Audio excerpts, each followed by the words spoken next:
Os irmãos estão felizes com a presença do servo do Senhor, pode dizer amém? Amém. De pé, vamos dar boas-vindas ao servo de Deus, como nós vamos dizer? Seja bem-vindo em nome de Jesus, com a palavra.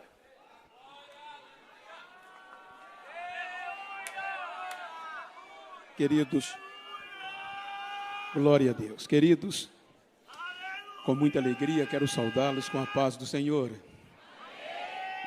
Quero ler o texto que está no meu coração para conciliar ao tema tão bem sugestivo como desafio para a nossa geração. Quero tomar por base o Evangelho segundo escreveu João, capítulo 1, versículos de 1 a 3. Quero pedir a ajuda da mídia para lermos em uma versão única. Eu estou usando a nova versão transformadora, mas, obviamente, que leremos em uma só versão. Eu vou ler os números ímpares, ou 1, a igreja 2, e depois nós leremos o terceiro. No princípio era o Verbo, e o Verbo estava com Deus, e o Verbo era Deus. Todas as coisas foram feitas por Ele, e sem Ele nada do que foi feito se fez. Amém? Queiram tornar os vossos assentos, aqueles que podem o fazer. Enquanto externo gratidão a Deus pelo privilégio imerecido da minha parte de poder participar do congresso da UMADEMP, atendendo um honroso convite, pastor e doutor Elias Cardoso, com a missionária irmã Lídia, quem agradeço de público e digo-lhes que lhe tenho admiração, tendo em vista que ele me conhece desde quando muita gente não me conhecia. Não é, pastor? Como diz o outro, quando eu ainda era preto. Mas ele sempre me considerou, sempre me tratou de uma forma que às vezes dá vontade de chorar quando lembra. Muito obrigado, meu pastor e amigo. Em seu nome, em vossos nomes, agradeço a todo este coeso ministério, onde Deus me presenteou com vários amigos. Gostaria de citar nomes, mas os irmãos hão de compreender. E extensivo, obviamente, pastor Flávio Pena, um amigo também do início, que Deus me deu, e em nome dele a toda a coordenação da UMADEMP, a todos os componentes, muito obrigado. Quero registrar gratidão a Deus pela vida do pastor Jadir, do Samuel, pela condução, a amabilidade da receptividade, representando cada um de vós, a cada comitiva, a cada coordenador, a todos vocês. Muito obrigado. E rever os meus amigos, pastor Giuliano, que bom, nem lembrava mais, mas que bom que eu vim colher. Queridos, eu já escrevi 4 livros, mas esta semana que passou eu lancei este livro, Vencendo o Deserto, dentro de uma visão neuroteológica, com base em uma história motivacional. Então aqui a gente trata uma jornada neuroteológica sobre como a graça reconstrói o cérebro e restaura o propósito. Então aqui não é para quem está no palácio, geralmente é para aqueles descartados, abandonados, que por algum motivo está num período difícil, e aqui você vai encontrar subsídios bíblicos, psicológicos, para poder, como eu venci, digo assim, pela graça. Então, se você quiser, eu trouxe, mas já passei em 2 igrejas antes, e eu segurei 20 e poucas unidades, eu digo, talvez os irmãos queiram, e seria injusto não trazer algum. Se você quiser, os líderes, os amigos, lá no final tem alguém que você queira adquiri-lo, vai me ajudar também, tanto fazendo parte da minha história, como eu estou fazendo um tratamento de saúde da minha esposa, você vai me ajudar também. Esse é o seu, meu pastor. Obrigado por recebê-lo. Queridos, tomando por base esse texto, eu quero falar o que está no meu coração, baseado no que o apóstolo João trouxe para a igreja em um momento crucial.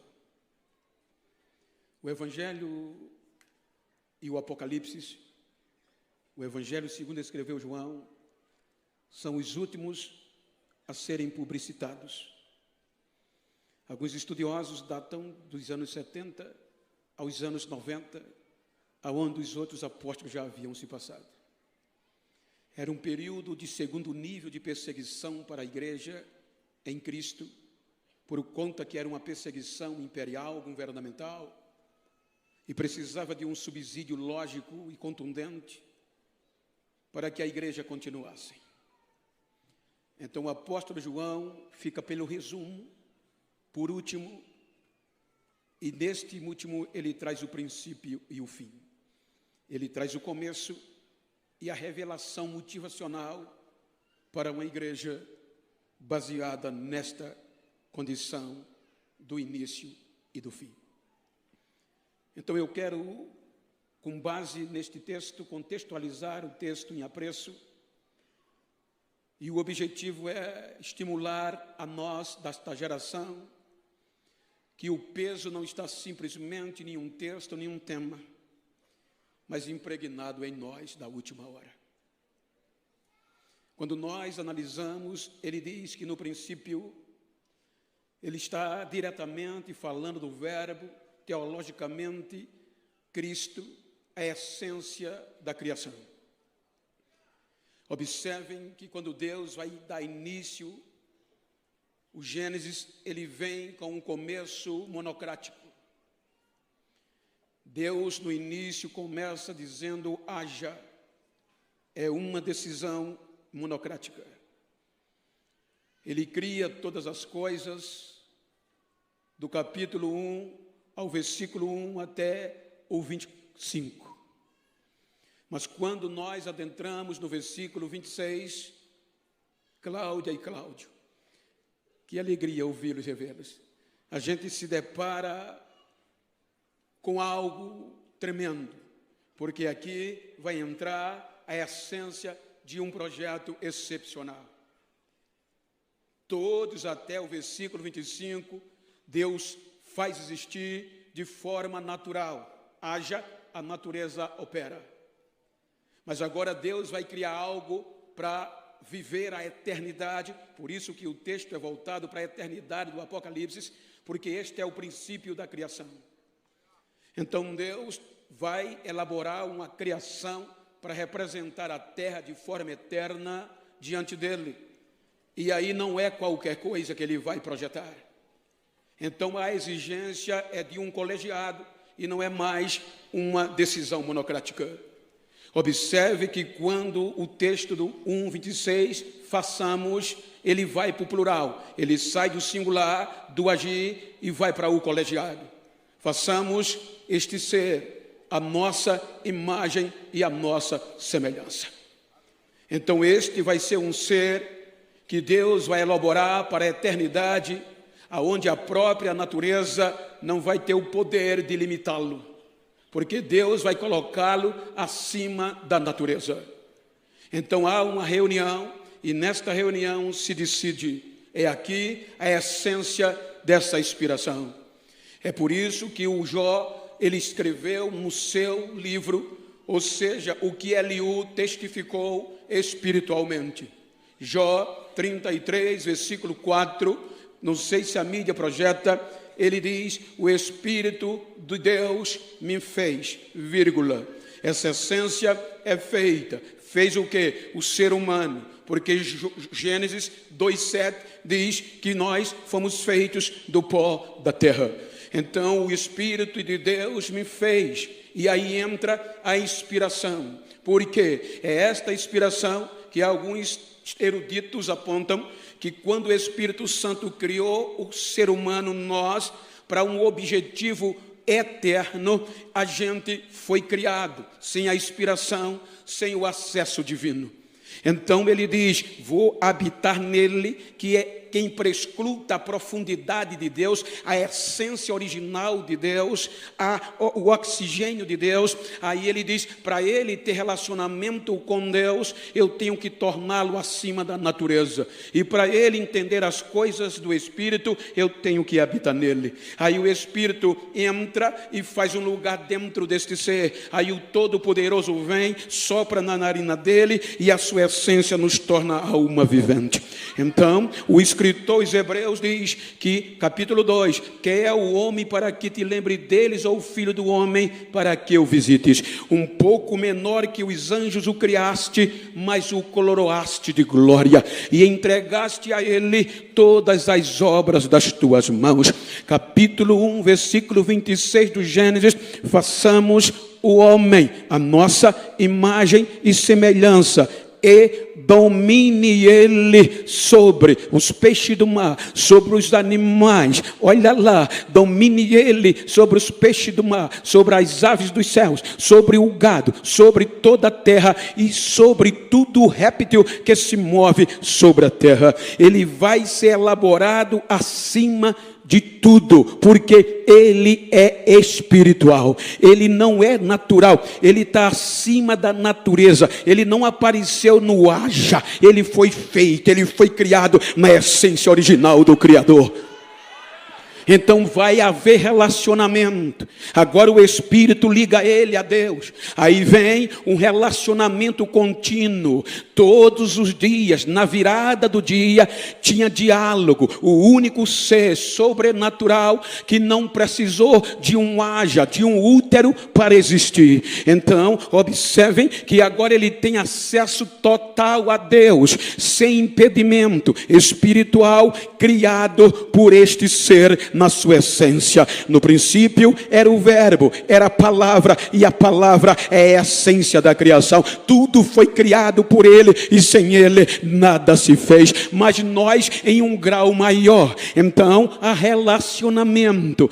Me permita rápido, por conta do horário, eu não quero ultrapassar. Então vem o capítulo 3. O capítulo 3 sintetizando, vem o caos, vem o pecado. E o que faz? Ele tira o sobrenatural do homem. Por quê? Paulo escreveu, capítulo 2, versículo 14 da primeira carta aos Coríntios, que o homem natural não pode entender as coisas espirituais, porque elas são discernidas espiritualmente. Então, quando o pecado vem, ele vai criar esta celeuma, e a primeira coisa é arrancar a sobrenaturalidade humana, e ele se torna natural, como qualquer outro ser. E sendo natural, as coisas de Deus vão lhe parecer loucura, e sendo loucura, ele não vai entender. Então aquilo que foi criado na essência original perdeu a graça, perdeu o teor pela fraqueza humana.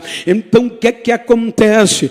Aí Deus vai suportar, vai expulsá-lo da sua presença, e ele vai aparecer natural. Então a partir daqui o homem se tornou natural, um projeto que perdeu e se tornou igual a qualquer criatura. Observem que a partir daqui ele está debaixo do contexto natural, e na naturalidade o pecado vai dominar ele. O Espírito não está mais nele, o Espírito saiu dele, e Deus quer trazê-lo de volta para a eternidade. Por isto é o propósito original, eternidade. O tema está voltado para isso, eternidade no contexto. A vida eterna é o ápice da Bíblia. Então ele perde esse direito porque se tornou natural. Do capítulo 3 até o 6, Deus tentou trazê-lo de volta, mas o pecado não deixa. Naturalidade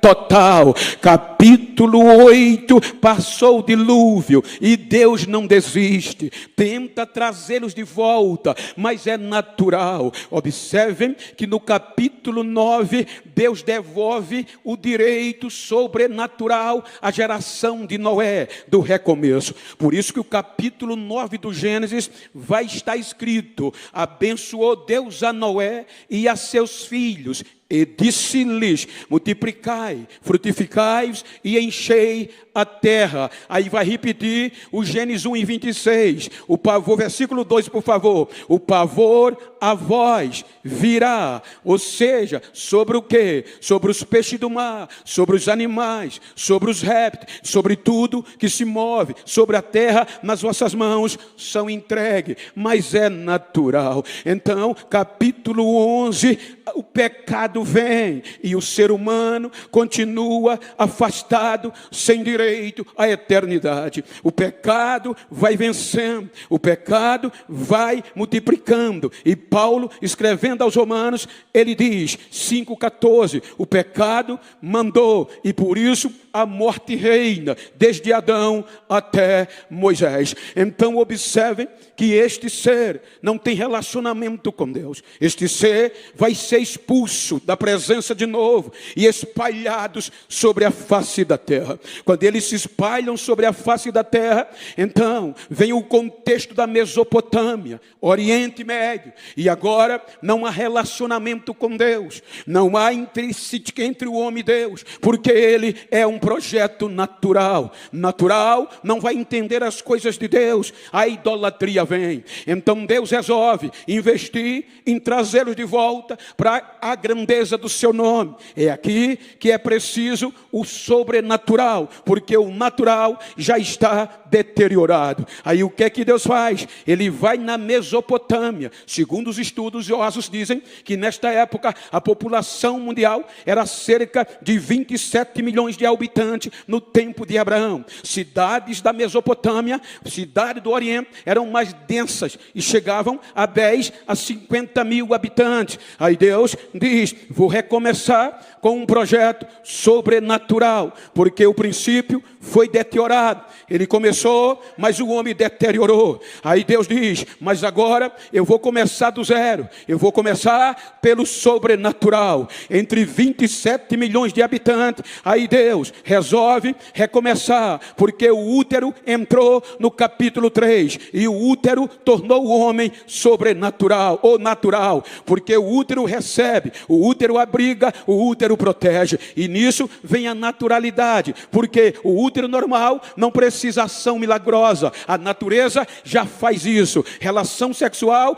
natural, o menino nasce com 9 meses, mas Deus disse, natural eu não quero, vou investir no sobrenatural. Em 27 milhões de habitantes, ele vai recomeçar. Aí vem Gênesis capítulo 11, versículo 30, para recomeçar, eu quero um projeto meu. Ele vai na Mesopotâmia e escolhe uma mulher, entre 27 milhões, é a primeira que o útero é estéril na história bíblica. Ele não vai contar com a natureza. Diz o 11:30 do Gênesis, que ele escolhe Sarai, e o útero de Sara era estéril e a natureza não podia produzir. Para nascer tem que ser milagre, tem que Deus agir e tem que vir pelo sobrenatural.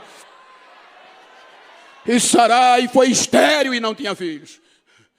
Aí ele pega o útero de Sara e vai no capítulo 12 falar com o marido dela. Eu vou fazer uma grande nação. Através de você virá um projeto sobrenatural que vai atingir a terra e o meu nome vai ser proclamado de novo.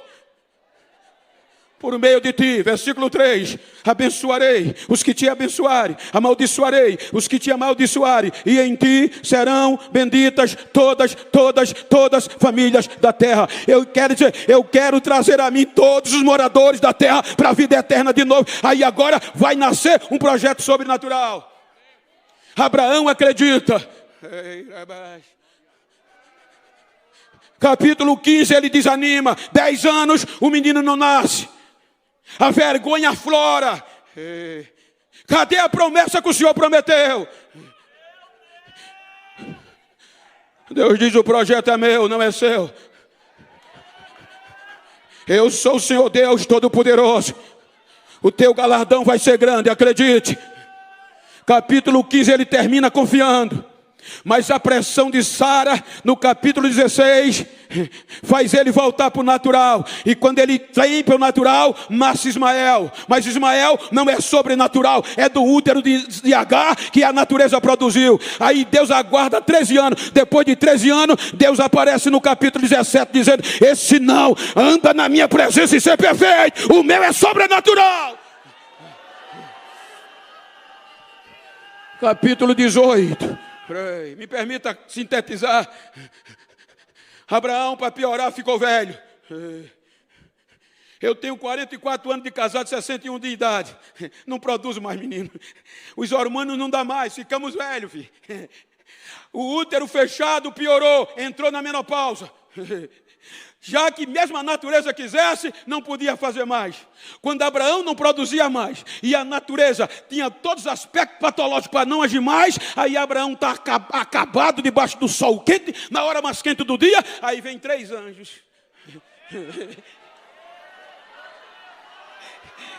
Daqui ao tempo determinado, Sara, tua mulher, vai engravidar. Como pode? Há alguma coisa impossível para o soberano? Capítulo 21 do Gênesis. E visitou o Senhor a Sara, como lhe tinha dito. E Sara concebeu e deu a Abraão um filho na sua velhice. Ele nasce sobrenatural. Agora nasce Isaac. O projeto sobrenatural de atrair as nações para a eternidade. Nasce aqui. Agora, só esse projeto vai ter acesso a Deus. E nós, gentios, pagãos, imundos, e eles iam atrair a gente, que havia um Criador que nos criou para a eternidade. Agora Deus vai tratar esse projeto no desenvolvimento espiritual. Pode olhar, a partir do Gênesis só vai dar eles. E nós, imundos, incircuncisos, pagãos, improdutivos, não servia. Abraão tem Isaac, Isaac completa idade de casar. E Deus quer produzir o projeto, reproduzir, multiplicar. Aí Abraão chama Eliezer e diz: vai lá em Padã Arã, me promete que o meu filho não vai casar com mulher imunda e de outras nações. É sobrenatural. Vai em Padã Arã entre os meus parentes, escolhe uma moça para ele. Aí o rapaz se preocupa, faz a aliança e diz: meu senhor, como é que eu vou saber se a moça que eu chamar não quiser vir? Você está desabrigado. Tá bom. Aí vai orar. Senhor meu Deus, tem misericórdia de mim. Me mostra qual é a moça que tu vai escolher para o filho do meu senhor Abraão. O senhor não responde. Vou fazer um voto. Quando eu chegar lá, que eu me sentar perto de um poço de água, a primeira moça que me der água para beber e depois da água meu camelo, eu sei que é essa que o senhor escolheu para o filho do meu senhor. Aí ele vai, chega em Padã Arã, sentou perto do poço. Quando sentou, aí está lá, quem é que aparece? Rebeca. Sem perguntar nada, ela diz: moço, está com sede? Opa! Vou lhe dar de beber. Já não era fácil. Quando termina de beber, vou dar água aos seus camelos. Aí quebra tudo. É essa. Pega, dá presente e traz para Isaac. Isaac casa. É Deus que escolheu. Dá 1 ano, 2 anos, 3 anos e nada de filho. Aí ele vai orar. Orar, Gênesis 25, 21. Qual era o problema? Ela era estéril, o útero era fechado e a natureza não podia fazer nada. Aí ele ora, aí Deus disse: o projeto é meu, filho, é sobrenatural. Eu vou ter que abrir porque é sobrenatural. Aí Deus abriu o útero de Rebeca e nasce Isaú e Jacó. Aí Deus pegou Jacó, sobrenatural, de útero que a natureza não produz. E vai desenvolvê-lo. Coloca no Egito para atrair as nações. Pega Moisés para tirá-los de lá. Empurra Josué no projeto. O projeto vai se desenvolvendo. E o pecado vem e tornou o projeto natural. Aí vem os filisteus, toma a presença, toma a arca. O projeto ficou natural. E natural não entende as coisas de Deus. Aí vem a vergonha. O projeto está acabando-se. Os filisteus estão tirando onda. Aí Deus disse: eu vou recomeçar.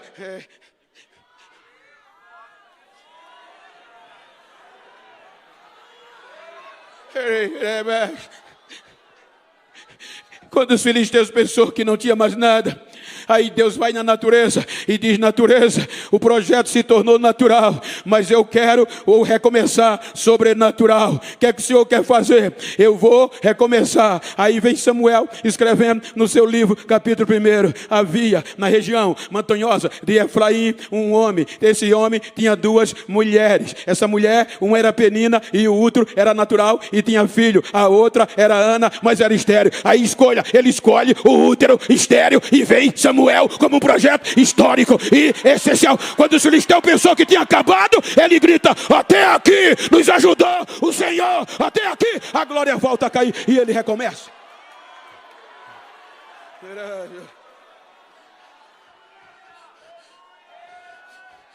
No princípio, recomeça. Vem Davi, vem Salomão. O pecado vem e os torna natural. Pode olhar que no início do começo, a identidade, o RG de Adão era filho sobrenatural, nem tem útero. A patologia, a paternidade era filho de Deus. Não tinha. E agora tem um projeto restaurado, Israel, cuja identidade na terra era única, filho de Deus. E agora o pecado torna eles natural e eles rasuram a identidade. Eu digo que ter a paternidade paterna no RG é fundamental. O meu filho é caminhoneiro, roda o Brasil. Tem vezes que ele me liga: pai, estou aqui em Curitiba, estou em São Paulo, estou aqui num posto. E conversando com os amigos, eu disse que era seu filho e eles não estão acreditando, crente. É nada, é filho do bem do Senhor. Mostrei minha identidade, eles estão achando que é outro. Grava um vídeo aí. Aí quando eles me veem, diz: pai, a história mudou, estão me tratando como príncipe, só por causa do nome do pai na paternidade. Imagina o meu nome e o teu. Foi assim que Deus criou, filho original, sobrenatural. Mas o pecado tirou isso de nós. Aí agora vem o cativeiro. Natural, perde Jerusalém, perde a chama, vão para o cativeiro, 70 anos sem relacionamento com o pai, 70 anos fora de casa. Os vizinhos diziam: acabou, nunca mais papai vai voltar para buscar eles. Longe de casa, no marasmo, só que a identidade ainda estava lá. Aí 70 anos, papai vai na Babilônia e diz: vamos para casa, vamos recomeçar de novo. O impacto foi tão grande que quando eles voltam, os vizinhos que não acreditavam teve que engolir e dar origem ao Salmo 126. Quando o Senhor restaurou a nossa sorte e nos trouxe de volta do cativeiro, parecia um sonho. A nossa boca se encheu de riso, a nossa língua de um cântico novo. E as nações diziam: grandes coisas fez o Senhor, o projeto é dele. Recomecem! Recomeçaram, mas o pecado veio e tornou-los natural. Aí vem o silêncio de 400 anos. 400 anos. O grego macedônio domina, os romanos dominam. Aí Mateus capítulo 1, 17, diz que Deus investiu em 42 gerações, de Abraão até Davi, 14, de Davi ao cativeiro, do cativeiro até o fim do silêncio, 14, 42 gerações, e o pecado os tornou natural.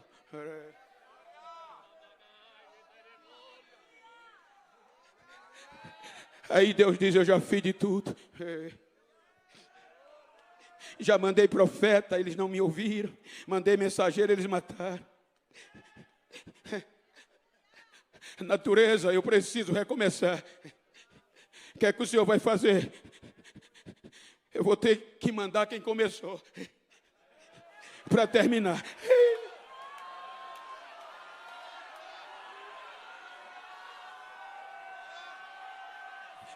Mas o Senhor vai abrir mão dele? Vou.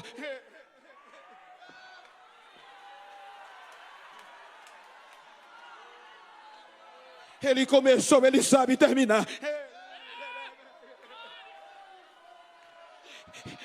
Aí a natureza disse, mas ele vai nascer de um útero, mas é sobrenatural.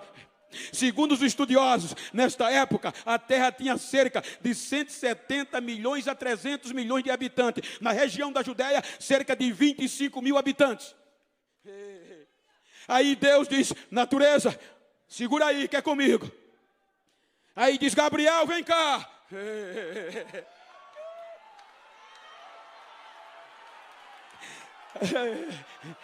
Vai lá na Nazaré, nem no mapa tá. Em 170, 300 milhões de pessoas, eu escolhi o útero. Que útero é? Não é com você, natureza, é comigo. Aí o Gabriel desce em Nazaré e encontra uma jovem, se fosse hoje era dar uma dentro. Salve, salve, agraciada. Lucas 1:29. Ela se assusta. Que saudação é essa? Gabriel diz, tenha medo não. Você achou graça aos olhos de Deus. É que no teu ventre, tu vai conceber.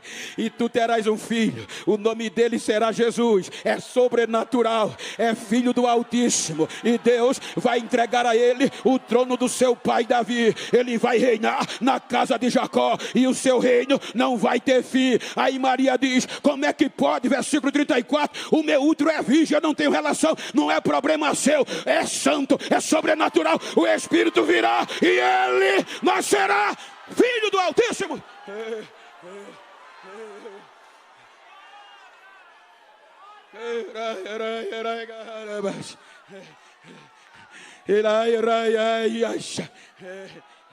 Ele veio para quê? Para tornar o projeto original. Judeus, é aqui que João, na perseguição da igreja, que no contexto governamental, ele vai usar para dizer à igreja o privilégio dos gentios ser inserido no projeto sobrenatural. João capítulo 1, versículo 11. Deus enviou seu filho para quê? Para o que era seu, judeus, e os seus rejeitaram. Natural, não entende as coisas espirituais, rejeitaram. E se uma árvore, como era ela, a oliveira, rejeitou o renovo morre, porque a árvore não vai nutrir. E se a árvore não nutre o renovo não tem como sobreviver. Quando Israel rejeita, aí Deus diz, não posso parar. Eu tenho que trazê-los para a eternidade. E a essência vai morrer. Aí ele diz, natureza, a oliveira rejeitou o ramo, o renovo, o rebento, e ele vai morrer, e eu não posso parar. Aí a natureza diz, o que é que o senhor quer fazer? Eu quero recomeçar. E o senhor vai precisar de um útero? Não. O que é que o senhor vai fazer? Eu vou pegar os zambujeiros, vou pegar os escravos, vou pegar os gentios e vou enxertar no projeto sobrenatural para dar certo.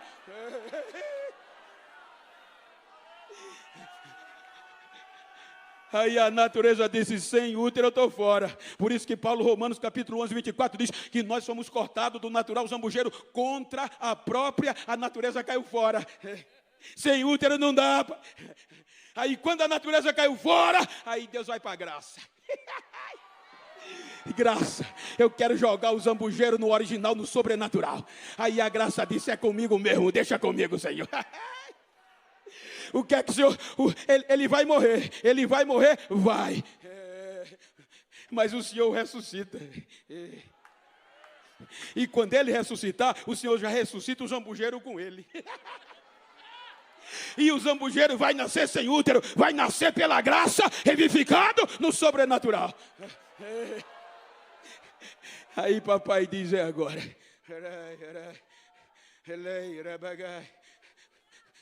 Mas Senhor, para eles entrar, o Senhor tem que comprá-los. Paulo, Romanos 6, 19, por diante, ele diz que nós éramos escravos do pecado. E para nos tornarmos sobrenatural, tinha que sermos comprados pela legislação de Roma, na época que ele escreveu, e na época de João. Aí Deus diz, graça, pergunta o pecado qual é o preço. Na época de Paulo e Jesus, um escravo valia 500 denários, comum. Se fosse jovem habilidoso, 2.000. Se fosse estudado, 12 a 10 mil denários. Aí quando a graça vai para o pecado tira a onda. Vou ilustrar. Pecado, o soberano quer pegar os escravos, os zambujeiros e enxertar no projeto sobrenatural. Qual é o preço? O pecado diz, já tentaram, filho. Desde o primeiro até aqui, que eu tornei eles naturais. Como? Rapaz, a Bíblia diz, o pecado veio por um homem, Adão, e se tornou natural. E de lá para cá, eu tenho arrebentado. Paulo diz que ele vence. Adão gerou a Sete, o pecado venceu. Sete a Enos, o pecado venceu. Ninguém pagou, ninguém conseguiu. Eno a Cainã, Cainã, Malalael. E o pecado tornando o projeto natural. Aí vem Malalael a Jared, Jared a Enoque. Aí Enoque disse, Senhor, eu quero ser crente sobrenatural. E eu só tenho um meio, é andar com o Senhor. Vou pecar não. O Senhor disse, gostei, vou dar exemplo à tua geração. Vou te arrebatar vivo e a morte não vai tocar em você. Vai morar eterno porque decidiu não pecar. Arranca ele. Mas o filho dele não aprendeu. Metusalém viveu 969 anos, o pecado derrubou. Ele gera Jared, Jared a Lameque, Lameque a Noé, Noé Sem canha Jafé e o pecado vencendo. Aí Deus recomeça depois de Noé com Sem. Sem, o pecado não tem como a gente ser resgatado. Somos gentios, jambuzeiro e o projeto não dá valor. Então Sem gera Arfajade, Arfajade gera Elá, Elá a Eber e o pecado vencendo. Eber vai a Réu, Réu a Peleg, Peleg a Serug, Serug a Naó, Naó a Terá, Terá a Abraão. Aí Deus disse, agora é o meu amigo, pai da fé, vai dar certo e vem o projeto. Abraão não conseguiu. Aí gerou Isaac, Isaac a Jacó, Jacó, Rubem, Simeião, Levi, Judá, Zebulon, Gad e Assera, Naftali, José e Benjamim, e o pecado não deixa pegar. Aí Deus pega Judá, Judá gera Perez, Perez gera Esrom, Esrom gera Arão, Arão a Minadab, Aminadab Naasson, Naasson a Salmão, Salmão a Boaz, Boaz a Obed, Obed a Jessé, Jessé a Davi. Aí Deus disse, achei, mas não deu certo, achei, mas não deu certo. O pecado tornou Davi natural. Gerou Salomão. Salomão Roboão. Roboão Abias. Abias a Asa. Asa Josafá. Josafá Jorão. Jorão Uzia. Uzia Jotão. Jotão Acais. Acais Ezequias. Ezequias gera Manassés. Manassés Amon. Amon é Josia. Josia Jeconia. Vem o cativeiro natural. Aí depois do cativeiro vem Mateus. Salatel gerou a Zorobabel. Zorobabel a Abiúde. Abiúde ele gerou a Eliaquim. Eliaquim a Azor. Azor a Zadok. Zadok aqui, Eliúde, ele gera a Matã a Jacó a José, que foi marido de Maria. E o pecado dizia, já tentaram.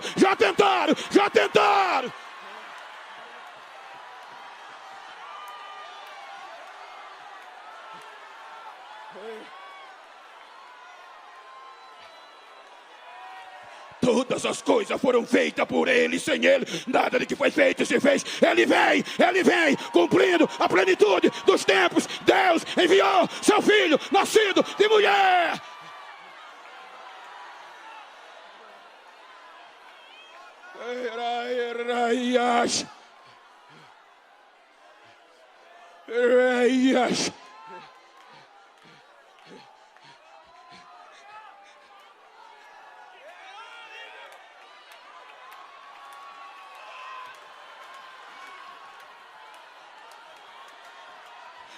O primeiro veio como o último. Ele abre mão do próprio filho. Ele suporta o massacre do filho para comprar a gente. Ele suporta o último expirar.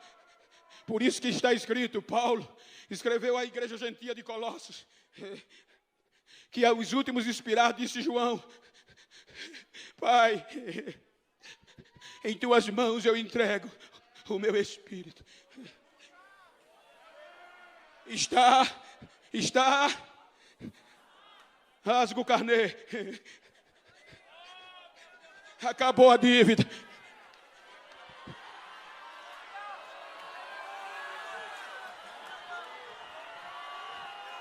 Acabou a dívida. A palavra consumada é um termo monetário, final da dívida, tetelestai. Por isso que quando ele grita, havia uma escrita de dívida que era contra nós juridicamente. Aqui está o advogado. Quem pagava tinha o direito de rasgar aquela e colocar a nova. Já foi pago, está livre, agora é meu de novo. Por exemplo, se eu adquirisse uma dívida com o pastor Pena, eu me tornava escravo dele. Vai no cartório, ordem jurídica, na minha porta, na minha casa, devedor. Aí pastor Elia dizendo: Bento, tu não presta, mas eu te amo, vou pagar a tua dívida e tu vai ser meu. Qual é a diferença de ser escravo do pecado e de Cristo? O escravo do pecado, o fim dele é a morte, e o de Cristo é a vida eterna. O escravo do pecado sofre, mas o escravo de Cristo, aprendei de mim que sou manso e humilde de coração. O meu fardo é suave, o meu fardo é leve, você vai entrar na glória.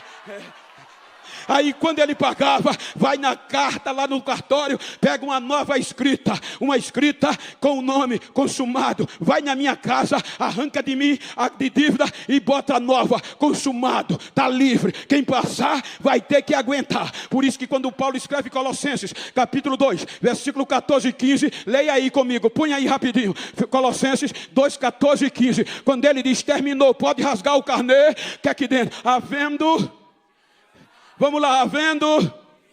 a cédula nas suas ordens jurídicas, a qual de alguma maneira nos era contrária, atirou do meio de nós, cravando-a, e com isso despojou os principados e potestades e os expôs publicamente deles, triunfando em si mesmo. Quer dizer, a alma Dempe está aqui, não é porque você sabe cantar, sabe pregar, porque é bonito. O inferno tem que saber que na tua frente ele vai ver a cruz consumado, já não deve mais, já é livre, já é sobrenatural,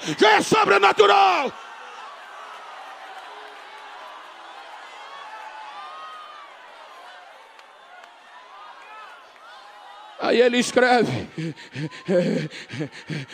aos Efésios, capítulo 2. Vamos ler, é Bíblia. Efésios 2, 1. Que é que ele diz? Que nós entramos. Diga para quem está ao seu lado: entramos pelo sobrenatural.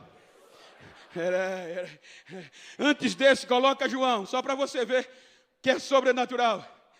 João capítulo 1, versículo 11 a 13. E leia, que eu estou falando Bíblia. Leia.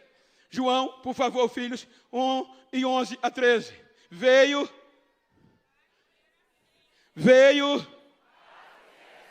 e os seus, os judeus, mas, agora não é só judeu, mas, quantos receberam de serem feitos, os que creem, e agora enche o peito e lê, os quais... do sangue, nem da vontade do sexo, nem da vontade do homem, mas sobrenatural de Deus.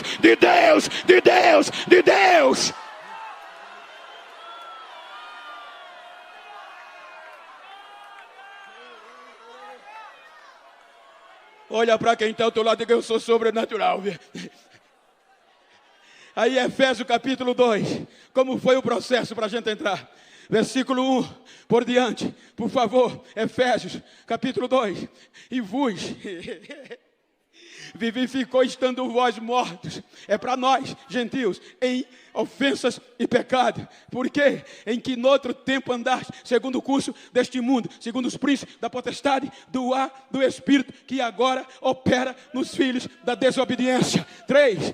Entre os quais todos nós também antes andávamos nos desejos da nossa carne, fazendo a vontade da carne, dos pensamentos, e éramos por natureza filhos da ira, como os outros também. Versículo 4. Mas Deus, que é riquíssimo em misericórdia, pelo muito amor que nos amou, o que é que ele fez? Versículo 5, por favor. Estando ainda nós mortos em ofensa, nos vivificou juntamente com Cristo. Pela graça, você não merecia, mas a graça te arrancou e te colocou. Versículo 11, por favor, do mesmo capítulo. Lembrai-vos, vós no outro tempo eram gentios, imundos na carne, e chamados de circuncisão, pelos que na carne se chamam circuncisão, os judeus, feita pela mão dos homens. 12, que naquele tempo Vocês estavam sem Cristo, separados da comunidade de Israel, estranhos aos concertos das promessas, não tendo esperança e sem Deus no mundo. Enche o peito e lê o 3. O 3, 1, 2, 3. Mas em Cristo Jesus, já pelo sangue de Cristo. 14, por quê? Ele é a nossa paz, o qual de ambos os povos fez e derrubou a parede da separação que estava no meio e nos enxertou no sobrenatural. Versículo 19, por favor, assim, o 19, assim que já não sois mais estrangeiros, nem forasteiros, mas sois concidadãos dos santos, da família de Deus. Diga para quem está falando: estou dentro, agora eu entrei, agora eu estou dentro, agora eu sou da família.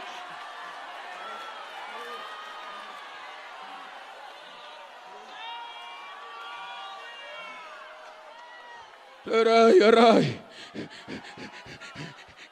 Diga para quem está falando: a minha identidade agora é de filho. Romanos, capítulo 8, versículo 14 por diante. Que é que Paulo diz aos irmãos gentios de Roma? Que é que ele diz? Porque todos os que são guiados pelo Espírito de Deus, estes são os filhos de Deus. Por quê?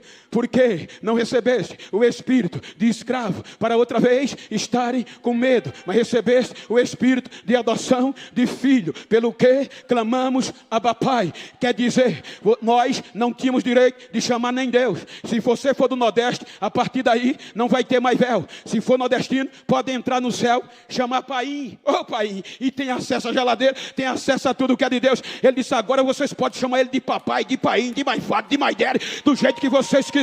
Por quê? Porque sendo filho, que é que nós somos? Somos logo herdeiro de Deus e verdadeiramente co-herdeiro de Cristo. Se é certo que as aflições querem nos fazer parar, é certo que com ele também vamos ser glorificados. Porque eu tenho certeza que as aflições do tempo presente não vão se comparar com a glória que em nós há de ser revelada.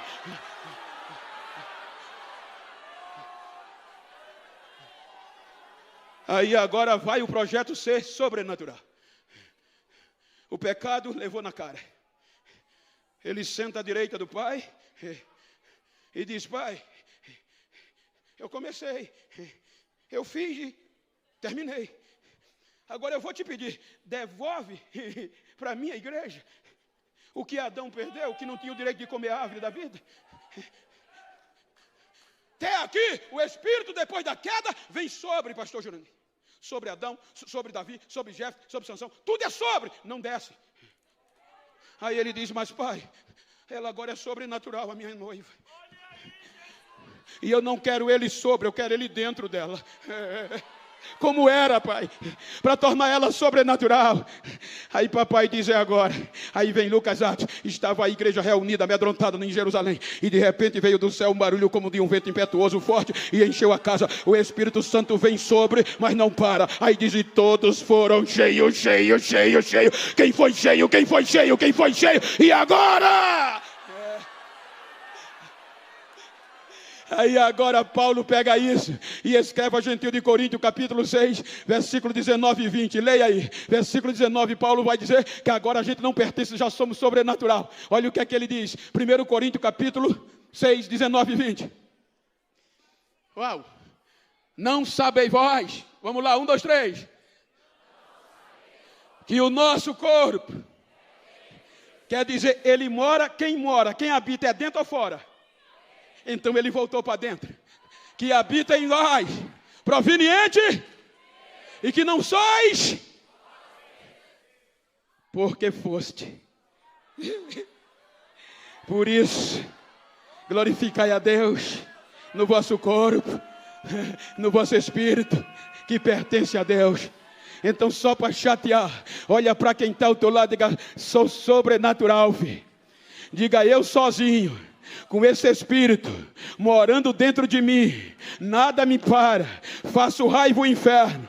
Diga: imagina eu e você no congresso da alma dentro, vamos fazer o céu descer, bora. Cadê os que são cheios? Cadê os que têm? Cadê aqueles que ainda são cheios?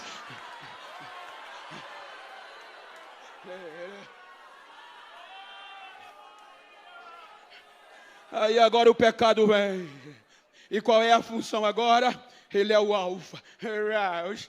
Ele começou, ele terminou. Está concluído. Rasga o carnê. Não tem mais dívida.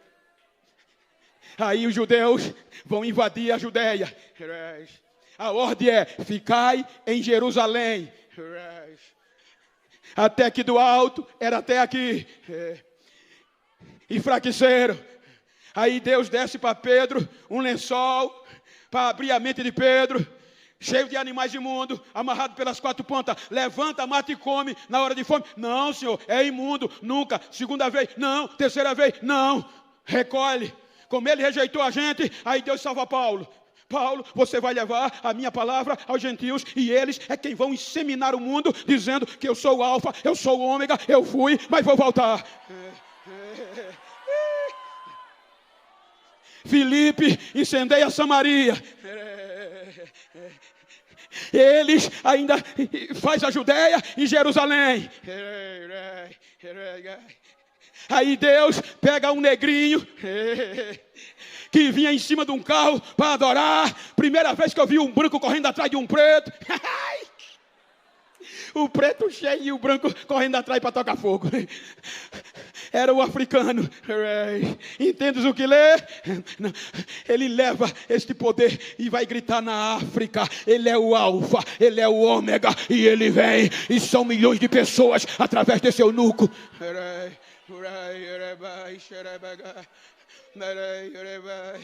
Deus pega Paulo, pega João, e eles vão inseminando esta palavra no coração dos gentios. Primeiros séculos, eles invadem a Ásia, invadem a Europa, enfrentaram a fúria de Nero, enfrentaram a fúria do Coliseu. 90 anos, o imperador Domiciano disse: eu vou acabar com essa raça e esse Deus invisível, vou mostrar que ele não é o começo, não é o fim. Pega esse velhinho, o que é que ele está dizendo? Está escrevendo, dizendo: é a última hora. Filhinho, vocês são fortes, desistam não, ele vem, ele vem, ele vem, ele vem. Joga ele no fogo.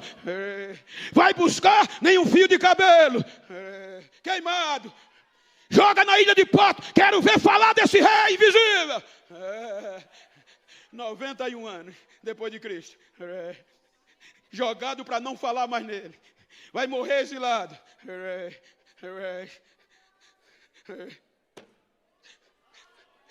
O carnê foi rasgado. Aí ele diz: irmãos, aqui é João, companheiro de vocês nas aflições. Eu estava preso na ilha de Patmos por pregar este evangelho, mas no dia do Senhor eu fui arrebatado em espírito, e ouvi uma voz detrás de mim como voz de trombeta. Quando eu olhei para me virar, eu vi 7 candeeiros e um ser no meio. E quando eu olhei, eu fiquei assustado, porque os seus olhos brilhavam, o seu cabelo era branco como a lã, como a branca neve, os seus pés brilhavam feito latão reluzente, seus olhos como chama de fogo, a sua voz era profunda, o seu veste era comprido e tinha um cinto à altura do peito. Quando eu me virei, ele falou comigo como voz de muitas águas, e eu caí como estava morto. Aí ele veio, me pegou com a mão pelo lado direito e disse: João, tenha medo não, João, sou eu fui morto, mas eu estou vivo. Eu sou o alfa, eu sou o ômega, eu sou o primeiro, eu sou o derradeiro, eu tenho o poder da morte e do inferno, tudo está comigo agora. Prega para a minha igreja não desistir, João. Diga a elas que eu estou de olho, diga a elas que acreditem. Quem vencer, João, diga: quem vencer, eu vou dar o direito de comer da árvore da vida que está no meio do jardim do meu Deus. O que Adão não tinha, a gente vai ter direito, a vida eterna. João, quem vencer, João, diga que a segunda morte não vai tocar nele. Quem vencer, João, vai receber uma pedrinha branca com um novo nome, João. Diga: quem vencer vai reger as nações com vara de ferro. Diga: quem vencer, João, vai receber vestes resplandecentes. Quem vencer, João, vai sentar no meu trono, assim como eu sentei com meu pai, e vai reinar comigo. Cadê a mão dos vencedores?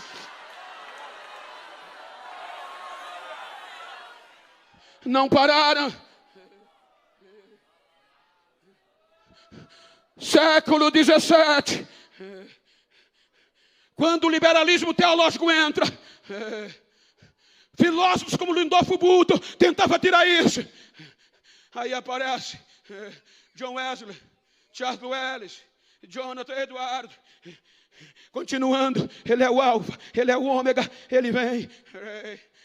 Moravianos, século XVIII, século XIX, o liberalismo teológico dizia, acabou.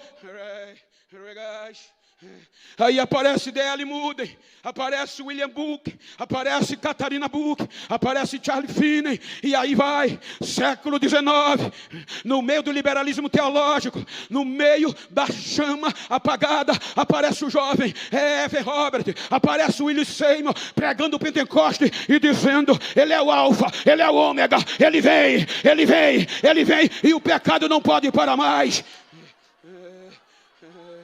Século 20, 1911, o evangelho pentecostal movimento chega na América do Sul, entra pelo norte, Belém, passa pelo nordeste e chega no sudeste em 1947, chega em Perus e nasce a Assembleia de Deus em Peru, anunciando para o Brasil, ele é o alfa, ele é o ômega, ele é o alfa, ele é o ômega, ele é o alfa, ele é o ômega.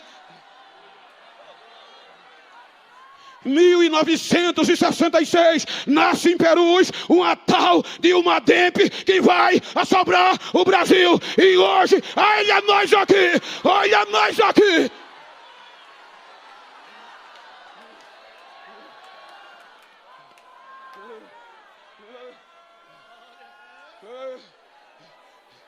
Só para chatear, diga, avisa o pecado, que eu sou sobrenatural. Nem a natureza me para, filho.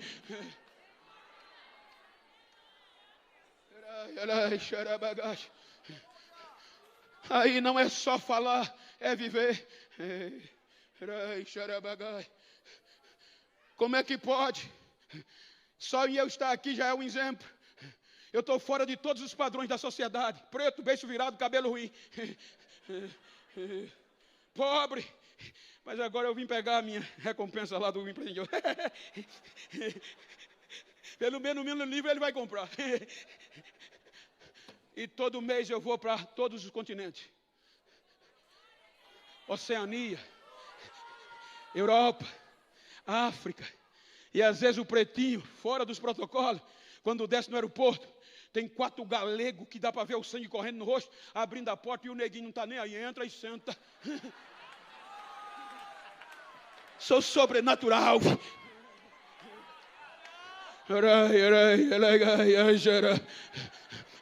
Muitos céticos nos dias atuais estão dizendo, Bento, tu é doido. Tu está pregando Bíblia no século 21, pregando poder e arrebatamento. Rapaz, tu vai ficar para trás. Tu tem que aprender coach, e é bonito. Porque a nova geração de jovens não quer saber de Pentecoste, de Bíblia, mas não. Quer saber de tira o pé do chão, automotivação. Aprende isso. Eu digo, não posso. Vou continuar pregando Bíblia. Vou pregar prendo que ele vem. Ele vem, ele vem. Ele é o alfa, ele é o ômega. Fechou a conta.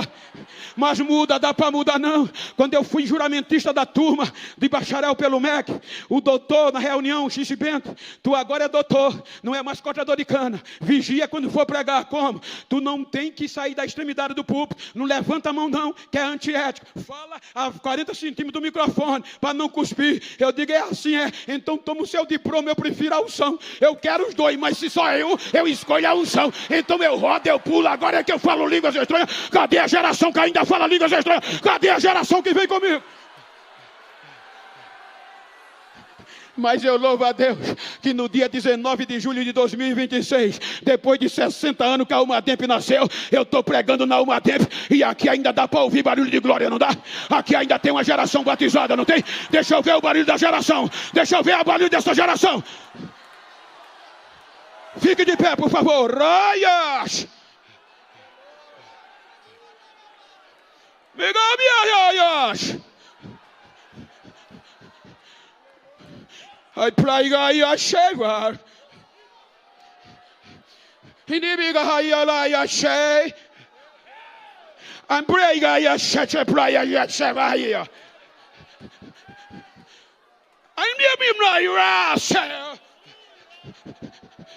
A minha glória está invadindo esta casa. Eu tenho urgência, diz o Senhor. Eu tenho urgência, diz o Senhor. Receba esta glória, esta apoteose que está queimando aqui dentro. Deus está levantando nomes para o Brasil ser impactado, e este mundo nesta noite, no meio desta geração. Recebe esta unção aí agora. Para concluir, se você está perto de uma pessoa do mesmo sexo ou íntima, vira para ela aí. Com todo respeito ético. Me ajuda aqui, companheiro. Qualquer um me ajuda aqui. Com todo respeito, pastor. Olha no olho dele assim, não olha para mim, não olha para ele, se pode. E diga: ô projeto sobrenatural. Me faz um favor. Quero nem saber como você começou o congresso. Quero saber como você vai sair. Diga alegre. Porque em 8,3 bilhões de pessoas no mundo, eu fui escolhido para continuar dizendo: Ele é o Alfa, Ele é o Ômega, Ele é o primeiro, Ele é o último, e Ele vem. E avisa quem pensou que eu ia parar, que eu vou continuar dizendo: Ele é o Alfa, Ele é o Ômega, Ele é o primeiro, Ele é o derradeiro, Ele é o primeiro, Ele é o derradeiro.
Aleluia, aleluia, aleluia. Oh glórias, oh glórias, aleluia. A primeira pessoa que quer entregar a vida para Jesus, sai do teu lugar, venha para frente agora.